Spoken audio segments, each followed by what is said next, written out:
Hello friends, welcome to my channel English wise learning. I am Pratibha. अपने इस channel पर मैं आपको इंग्लिश के कुछ बहुत ही useful phrases, phrasal verbs, idioms, proverb जैसे कुछ और भी इम्पोर्टेंट चीजों के बारे में बताऊंगी, जिसका यूज करके आप अपने इंग्लिश को और भी इम्प्रेसिव बना सकते हैं। तो चलिए वीडियो स्टार्ट करते हैं। आज हम पढ़ेंगे partly because of and partly because of के बारे में। ये एक फ्रेज है जिसका हिंदी में मतलब होता है कुछ तो और कुछ। थोड़ा सा कॉम्प्लिकेटेड लग रहा है ना? चलिए मैं इसे थोड़ा सिंपलीफाई कर देती हूँ। देखिए, इस फ्रेज का यूज हम उस सिचुएशन में करते हैं जब मान लीजिए आपने किसी काम को कंप्लीट नहीं किया है और कोई आपसे पूछता है कि आपने उस काम को क्यों नहीं कंप्लीट किया। तो ऐसी सिचुएशन में जब हम उसके कारण को बताते हैं, तो कभी कभी क्या होता है कि उसके दो कारण होते हैं। जब दो दो कारण हो तो हम इस फ्रेज का यूज करके बोलते हैं, जैसे कि partly because of first reason and partly because of second reason. इस तरह से इस फ्रेज को हम यूज करके उस काम के ना होने का रीजन बताते हैं।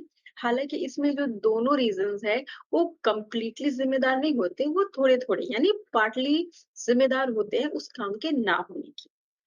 तो चलिए हम देखते हैं, थोड़ा डिटेल में इसको और समझते हैं इस फ्रेज के बारे में। इसकी मीनिंग हम देखते हैं। It is used to indicate the reason of something happen or did not happen up to some extent, but not completely. चलिए हम हिंदी में इसकी परिभाषा को देखते हैं। इसका यूज हम किसी काम के होने या फिर ना होने के कारण को बताने के लिए करते हैं, जो कि कुछ हद तक जिम्मेदार होते हैं। तो आप लोग ने partly because of and partly because of की हिंदी और इंग्लिश दोनों में उसकी मीनिंग को समझ लिया। अब हम देखेंगे सेंटेंस में इसके कैसे यूज करना है। इसके लिए हम इसके कुछ एग्जांपल्स को देखेंगे। तो इसका फर्स्ट एग्जांपल है partly because of helplessness and partly because of poverty he couldn't study. कुछ तो मजबूरी के कारण और कुछ गरीबी के चलते वो नहीं पढ़ सका। चलिए हम इसका एक और एग्जांपल देखते हैं। Partly because of a shortage of time and partly because of laziness, she couldn't continue the job. कुछ तो समय की कमी के कारण और कुछ आलस के चलते वो नौकरी नहीं कर सकी। तो आप लोगों ने partly because of and partly because of phrase की मीनिंग को समझा और उसे सेंटेंस में कैसे यूज करना है ये भी आप लोगों ने देख लिया। चलिए अब हम चलते हैं प्रैक्टिस सेट की तरफ।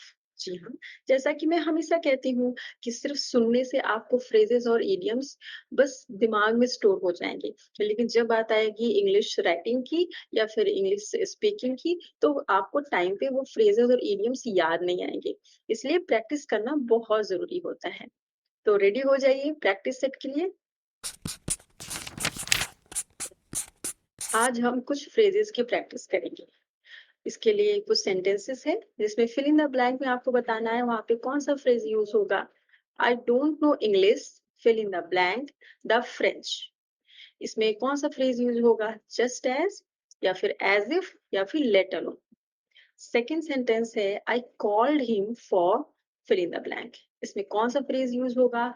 इट्स नो यूज या फिर कम व्हाट में या फिर फॉर नथिंग। थर्ड सेंटेंस है fill in the blank you dance, fill in the blank my sister dance. इसमें कौन सा फ्रेज यूज होगा? Just as in the same way या फिर लेस्ट सो। नेक्स्ट सेंटेंस है I will go there, fill in the blank. यहाँ पर as if use होगा या फिर कम आउट। नेक्स्ट सेंटेंस है she welcomed me, fill in the blank, she offered me delicious food. यहाँ पे for nothing phrase use होगा या फिर so much so that. Last last sentence है now fill in the blank going there. यहाँ पर let alone का use होगा या फिर इट्स नो यूज। तो आप लोगों ने प्रैक्टिस सेट के थ्रू फ्रेजेस का प्रैक्टिस भी कर लिया और इस वीडियो में आपने partly because of and partly because of की मीनिंग को समझा और उसे सेंटेंस में कैसे यूज करना है ये भी आप लोगों ने देखा। तो इंग्लिश बोलते समय इस फ्रेज का जरूर यूज कीजिए और अपनी इंग्लिश को और भी इम्प्रेसिव बनाइए। Thank you for watching. Please like, subscribe and hit the bell icon. Thank you.